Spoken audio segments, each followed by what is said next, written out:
ಸ್ನೇಹಿತರೆ ಎಲ್ರಿಗೂ ವಂದನೆಗಳು. ಹಾಗೆ ನಿಮ್ಮೆಲ್ರಿಗೂ ಸ್ವಾಗತ. ಇವತ್ತಿನ ಪ್ರೊಫೈಲ್ನ ಹೆಸರು ಸ್ವಾತಿ ಅಂತೇಳಿ. ಕುಳ್ಳಮ್ಮ ಅಂತಕ್ಕಂಥ ಒಂದು ಅಡ್ಡ ಹೆಸರನ್ನು ಇವರು ಕರೀತಾರೆ ಸ್ನೇಹಿತರೆ. ಇವ್ರ ಮನೇಲಿ ಇವರಿಗೆ 46 ವರ್ಷ ಆಗಿದೆ, ಮದುವೆ ಆಗಿದೆ. ಜಾತಿ ಬಂದ್ಬಿಟ್ಟು ಬ್ರಾಹ್ಮಣರು. ಪೂಜೆ ಜಾಸ್ತಿ ಮಾಡ್ತೀವಿ ಓಕೆನಾ ಅಂತ ಹೇಳಿದ್ದಾರೆ. ಯಾಕೆಂದರೆ ಪೂಜೆ ಪುರಸ್ಕಾರ ಇವ್ರ ಮನೇಲಿ ತುಂಬ ಇರುತ್ತಂತೆ, ಆದರೆ ಕೆಲವ್ರಿಗೆ ಇಷ್ಟ ಆಗದಲ್ಲೇ ಇರ್ಬೋದು, ಅದಕ್ಕೋಸ್ಕರ ಇಲ್ಲಿ ಹೇಳ್ಕೊಂಡಿರ್ತಕ್ಕಂಥದ್ದು. ಸುಖ ಮತ್ತು ದುಃಖ ಎರಡೂ ಜೀವನದಲ್ಲಿ ಪೂರ್ತಿ ತುಂಬಿ ತುಳುಕಿದೆ ಅಂತ ಹೇಳಿದ್ದಾರೆ. ಯಾಕೆಂದರೆ ಸುಖನೂ ಜಾಸ್ತಿ ಆಗಿದೆ, ಇವರಿಗೆ ದುಃಖನೂ ಜಾಸ್ತಿ ಆಗಿದೆ ಅಂತೆ. ಇನ್ನು ತೂತು ಬಂದ್ಬಿಟ್ಟು ಮೇಲೆ ಕಪ್ಪು, ಒಳಗೆ ದಾಳಿಂಬೆ ಥರ ಕಂಗೊಳಿಸುತ್ತಿದೆ, ಸಾಕತ್ತಾಗಿ ಇದೆ, ಇನ್ನು ಫ್ರೆಶ್ಶು ಅಂತ ಹೇಳಿದ್ದಾರೆ.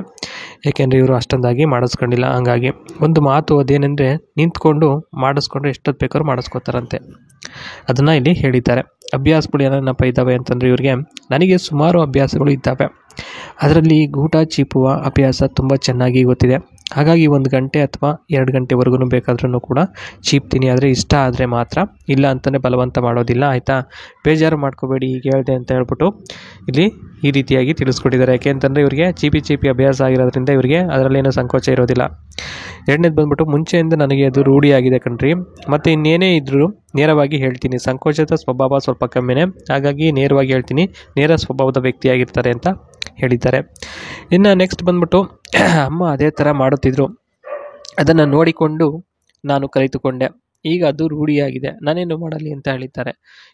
ಇವ್ರದೆಲ್ಲ ಸ್ನೇಹಿತರೆ ತಪ್ಪು. ಯಾಕೆಂದರೆ ಮುಂಚೆಯಿಂದನೂ ಅದನ್ನು ನೋಡಿ ಅಭ್ಯಾಸ ಆಗಿರುತ್ತೆ. ಆ ಒಂದು ಕಾರಣಕ್ಕೋಸ್ಕರ ಅದನ್ನು ಹಾಗೆ ರೂಢಿ ಮಾಡ್ಕೊಂಡು ಬಂದಿರೋದ್ರಿಂದ ಇವ್ರಿಗೆ ಸಂಕೋಚ ಸ್ವಭಾವ ಸ್ವಲ್ಪ ಕಮ್ಮಿಯಾಗಿದೆ ಅಷ್ಟೇ. ಇನ್ನು ಇವ್ರದ್ದು ಸ್ನೇಹಿತರೆ ಮ್ಯಾಂಗೋ ತೋಟ ಇದೆ, ನೋಡ್ಬೋದು. ಮ್ಯಾಂಗೋ ಸಖತ್ತಾಗಿರ್ತವೆ ಸ್ನೇಹಿತರೆ. ಇವರ ಒಂದು ತೋಟದಲ್ಲಿ ಚೆನ್ನಾಗಿರುತ್ತೆ ಮ್ಯಾಂಗೋ ಹಣ್ಣು, ಅಂದರೆ ಮಾವಿನ ಹಣ್ಣು ಚೆನ್ನಾಗಿ ಚೀಪೋದು ನೋಡಿ, ಫ್ರೀಯಾಗಿ ಬಿಟ್ಟಿಯಾಗಿ ಚೀಪೋದು ಸ್ನೇಹಿತರೆ. ಈ ಒಂದು ಮಾವಿನ ಹಣ್ಣು ಚೆನ್ನಾಗಿರುತ್ತೆ, ಒಳ್ಳೆ ಆಯಿತಾ. ಓಕೆ.